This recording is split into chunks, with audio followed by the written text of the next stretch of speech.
first question I want to ask, of course, is what is Saras Hope Foundation? Saras Hope Foundation was set up in 2007 in memory of our daughter who sadly died of colon cancer in 2001. We wanted to give something back, and we thought, you know, Sarah would love to do something with children and also help children going through a similar journey. So what we did, we set the foundation up and looked at lots of locations and fell in love with Crete, and we decided that the charity would pay for flights for a family to come out, a child or the teenager, mum, dad, brothers, sisters, and have a holiday. And we realised that when a child has cancer, a family finds it very hard financially, and they often, you know, that there's no way they can afford to go anywhere. So we thought it would be lovely to give them a week in the sunshine and a week of normality after chemotherapy, radiotherapy, surgery, treatments, tests, and that's how it began.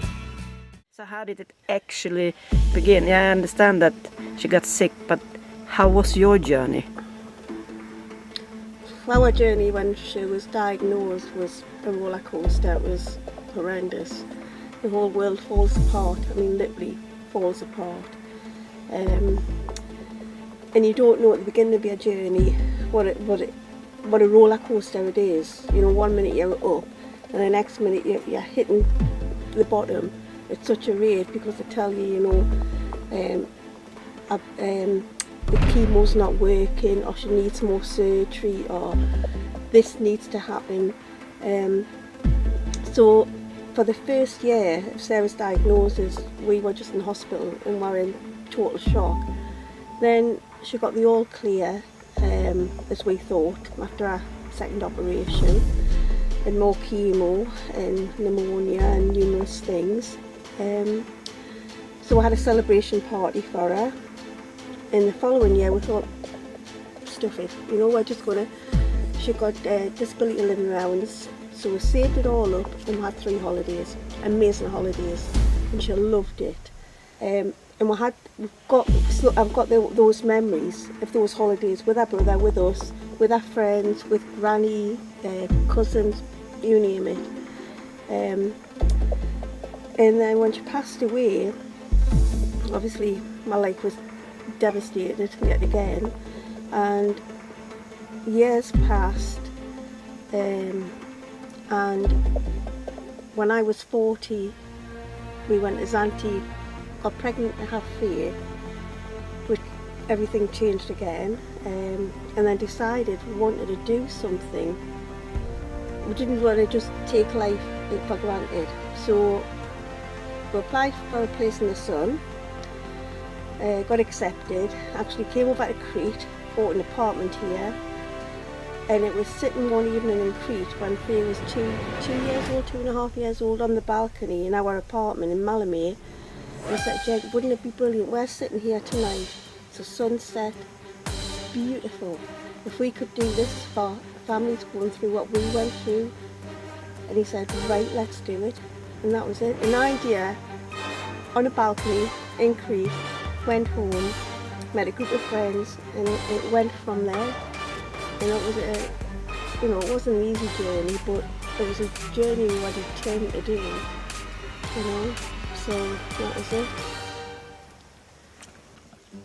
Okay, so that is kind of the journey where it started.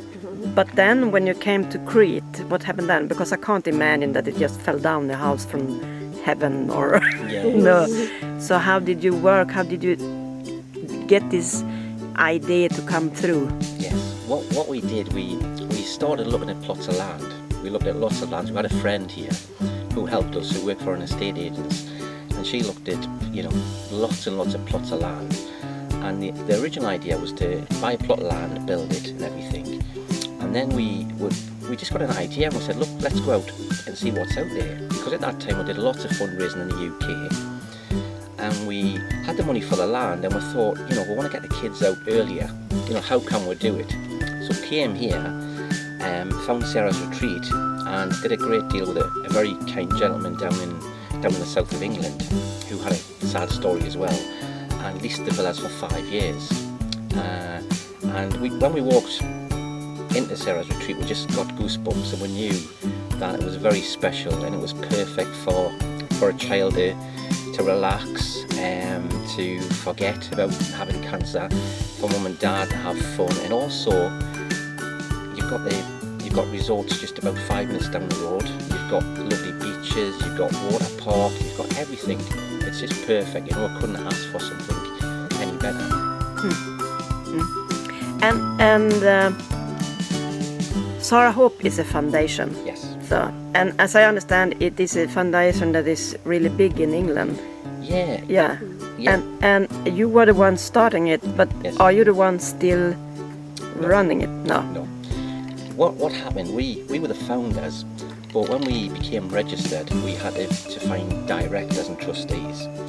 Now those began with friends, but as the charity grew, we had to get people who were more professional, who had to get an accountant, a solicitor, somebody who could deal with the families, and we sort of recruited 10 directors. None of them get paid. Everyone does it out of the goodness of their heart. Fabulous people who love the charity, love what we're doing, and that's what we started doing from 2007, really, wasn't it? So every money that comes in, it goes to the charity. So nobody get paid, and is it somewhere where you register all the money that comes in? I don't know the English word, but Yes. yeah. The charity is registered in the UK with Companies House. So every penny that's raised on the island and every penny that's raised in the UK goes to the accountant, and every year people can go on the website, Companies House website and the charity website, and see where the money goes. The money that's raised in Crete basically pays for the families here to for petrol, for the upkeep of the villas, for the gardens, for the pool, for electric bills. None of it goes back to England. Every penny that's raised on the island is actually spent here and put back in the economy. Yeah. Yeah. How come that you never tried to make the foundation registered here, or have you thought about it? We've thought about it. We were told that it was very difficult. I mean, we've talked to our accountant, and he said it's a nightmare. It's a real difficult thing to do it here, and I think that's why, like, cancer research and that is, there's fundraising here and all the other charities, but they're not registered. Would love to do it one day, but at the minute it's a minefield. But it's something I would love to do in the future. But it's going to take a long time, because Greek charity law and English charity law don't mix. Totally different. Don't match. It's even opening a bank account here for the charity has been so difficult. But at the end of the day, we've had to jump through lots of hoops, and we've managed to do it, which is good. Okay. And then I come to the question then, because you say everything is charity, so that means that you don't take money either for what you do. No. So how do you survive? Because you need money too, as Yes. all of us. We survive. I mean, the charity, obviously we get expenses for the petrol and things like that were raised on the island. But we also own an apartment in Malamé, which we rent out, and also Julie does a cleaning job, so that and ironing, and helps with people. So that's how we survive here. Without that, we couldn't survive. No. So, a question I want to ask, because I have seen a little bit here, Yes. and what I understand from this is, like you say, you want to give them the same vacation that you have with Sarah, so the families really can just forget it for a moment and just be. So, what does it give you anything? Because I understand, because it still is, for me it is work. Yes. You need to be on top, Yes. because you can't be down when the families come here, because then they're not gonna have good. Is it always easy, or are there some days when it's does it weigh up, or? Yeah, I mean, most of the time it's fantastic, and everybody sees the photographs on Facebook with smiling faces. But when the family's here, there's lots and lots of tears, and they ask about Sarah, they ask about how we coped, so it brings it all back. And it is, we've been in tears quite a few times, especially with families who've gone through a similar journey. But the nice things outweigh that. And when we hear the kids laughing in the pools, mum and dad see them holding hands, and just forgetting, it makes all the bad bits worthwhile. And that's what it's about. That's why when we started the charity, a lot of people were saying, how can you do it? But what we wanted to do was create smiles, hopes and precious memories. It's about being positive. It's about coming here and think, right, a lot of the kids when they come here, they're quite down, and what it is giving them a boost to go back. A lot of them have to face further treatment, and a lot of them can't be cured, so the future is very fragile. They don't know what's going to happen. Mum and dad's stressed, brothers and sisters get left out, so it's very, very much about being positive, and that, definitely that's the nice bit, isn't it? There's lots of sad bits, and we end up in tears, the families end up in tears. But at the same time, when that family goes away and you read what's in the guest book, you think, wow, that's what Saras Hope's all about. Yeah. Okay, but Julie, I'm going to ask you, I don't know how to ask this really, but do you feel that you are finished grieving? Or is this a kind of way of grieving? Or is it another way to just... I think what it is for me, I love talking about Sarah. So she's still very much part of us and our family. And when the families ask, I love talking about her. I'll bring them in, show them all the photographs in our house. If they ask personal questions, as like one family did, was she in pain when she died, and was she at home, and different things like that. I think because it's 15, 16 years down the line, I can answer it purely with pride, and that's all I feel now. I feel if it wasn't for Sarah, like I keep saying, if it wasn't for Sarah, we wouldn't be here, because there's no way we would have done anything like this. No way. And it's with her and her strength that made this possible. And I do cry sometimes. Obviously I cry on my mum, and when families are talking, but they like to see that as well, because it makes them think, God, but you've come through this, so I think, like I say, some days it's very difficult,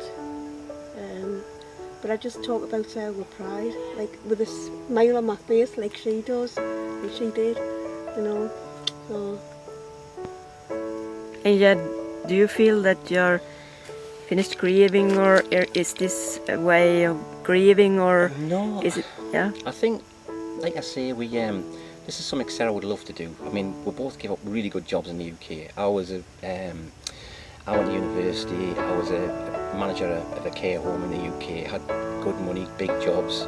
Julie was a registered childminder. Had a lovely house. It was a massive risk for us, and I think now. And when we came here, we didn't know how it was going to go. We didn't know how the charity was going to go. It was in the very early stages. We sold everything, and to be honest, we thought, right, the kids get one life. They've got no choice. We've got a choice here, and we can actually make a difference. But no, I think now, like Julie, I'm so proud of what the charity does. And when you get the families coming over and you just see them have a fantastic time and forget about everything, I feel more pride than anything. It's for me, it's still sad, but I think there's more pride than sadness now. So I just want to ask, why did you choose Crete and not Spain?